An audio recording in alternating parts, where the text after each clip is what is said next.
So 90% is the critical threshold. The US is at 131%, highest in history, which means we are well past the point where you can borrow your way to growth or you can borrow your way out of a debt crisis. And we were heading for a debt crisis. So the way it works is raise interest rates, tighten money, reduce the balance sheet, et cetera, get unemployment up. It doesn't sound like a desirable goal, but that's what it takes. And that's what happened in 1982.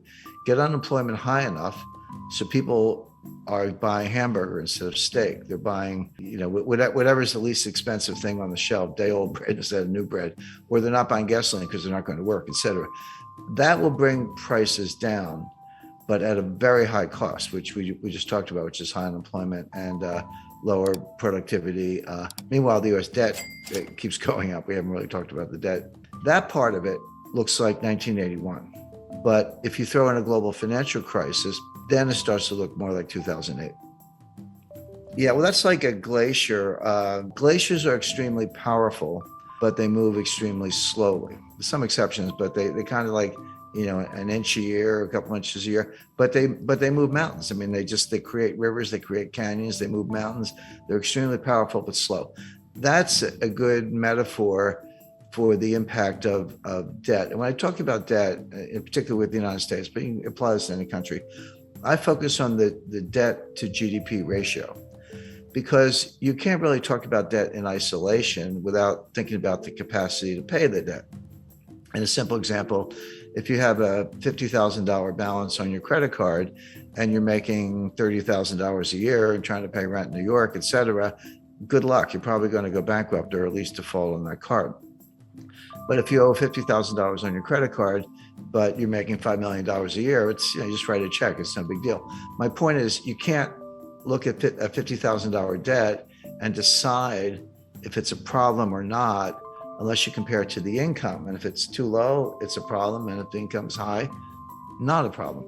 So that's why you use the debt to GDP ratio. The US just hit $31 trillion in national debt. That is national debt, almost all of it in the form of US Treasury securities. Not all of it, there are other obligations, but mostly US Treasury securities.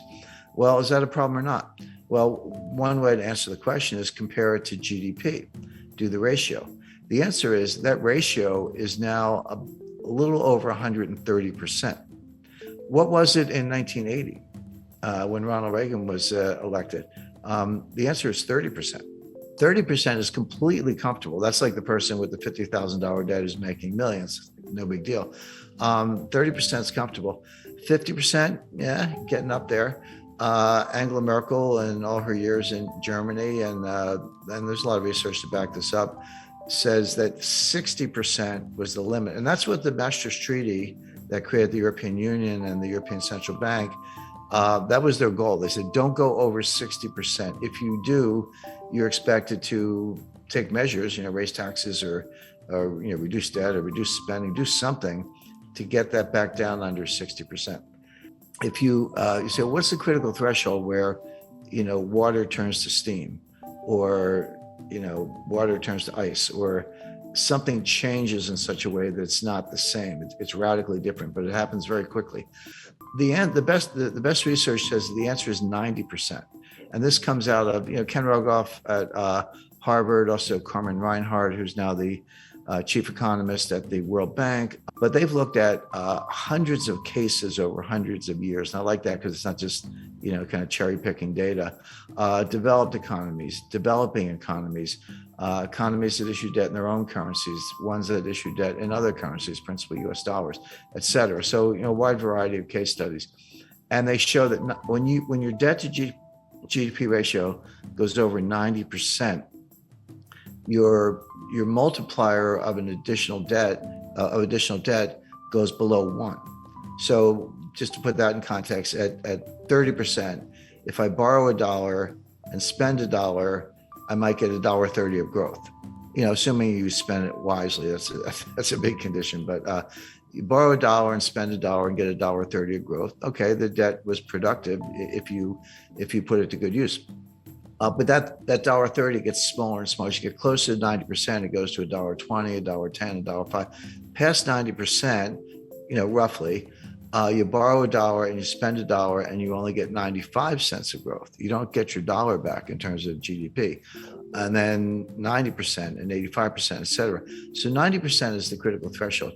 The US is at 131%, highest in history, which means we are well past the point where you can borrow your way to growth or you can borrow your way out of a debt crisis. And we were heading for a debt crisis. Now, Stephanie Kelton, she's the big brain of modern monetary theory. She's a professor at State University of New York. She says it doesn't matter. That they always point to Japan. Japan is at 280%, way past any member of the peer group. China's probably higher. China's a little more opaque because they are, but also they don't have as much national debt. If you look at the national debt to GDP, it's modest, but they have an enormous amount of provincial debt, and the banking system is owned by the government or controlled by the government. So when you throw in the bank debt, the state-owned enterprises, the provincial debt, and the government, so that's the real national debt. Stephanie Kelton says it doesn't matter because you're borrowing in your own currency. So if you're Argentine and you borrow in dollars and you print pesos, how are you going to pay the dollars back unless you have, huge trade surpluses, which they don't. So they just default. Argentina is a serial defaulter and everyone expects that. If you borrow in dollars and you print dollars, which the United States does, they're like, what's the problem? Just print the dollars and pay the money back. Well, that's true. If you print dollars, there's no reason to default on dollar debt because you actually can print the money and buy the bonds.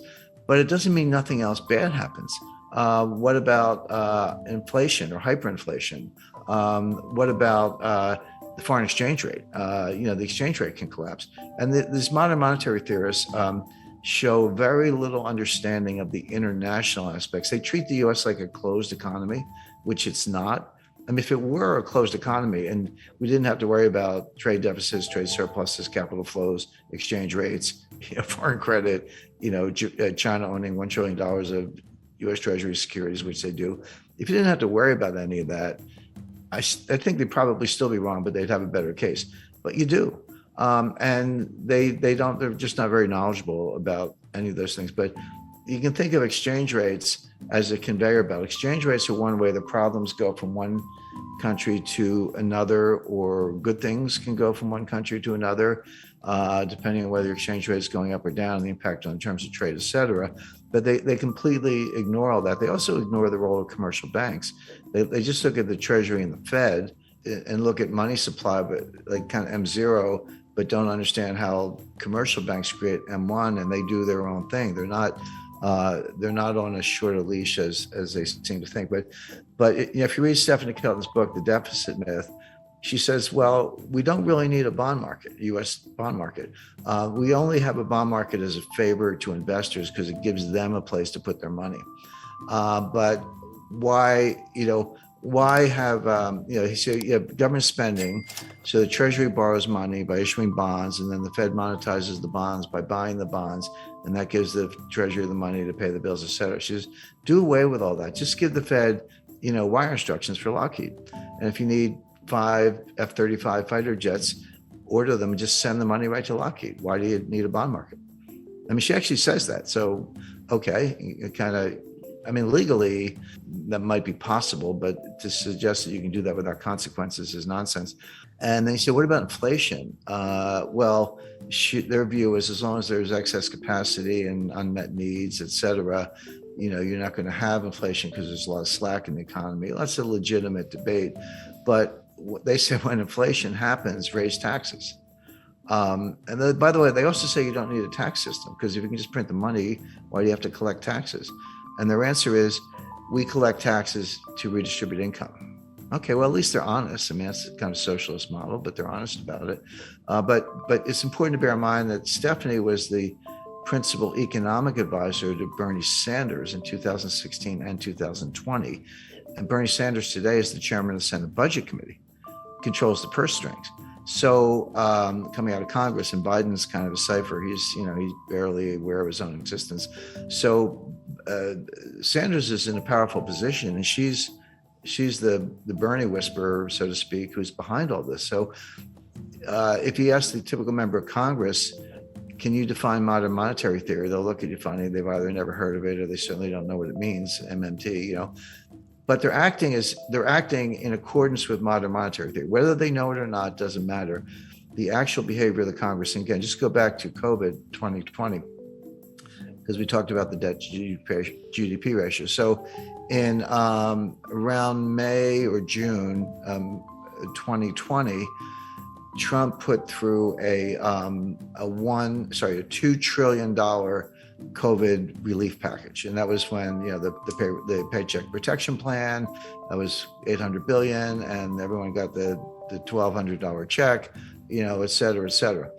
And then at the end of December, at the very end of the Trump administration, they did another $1 trillion, almost.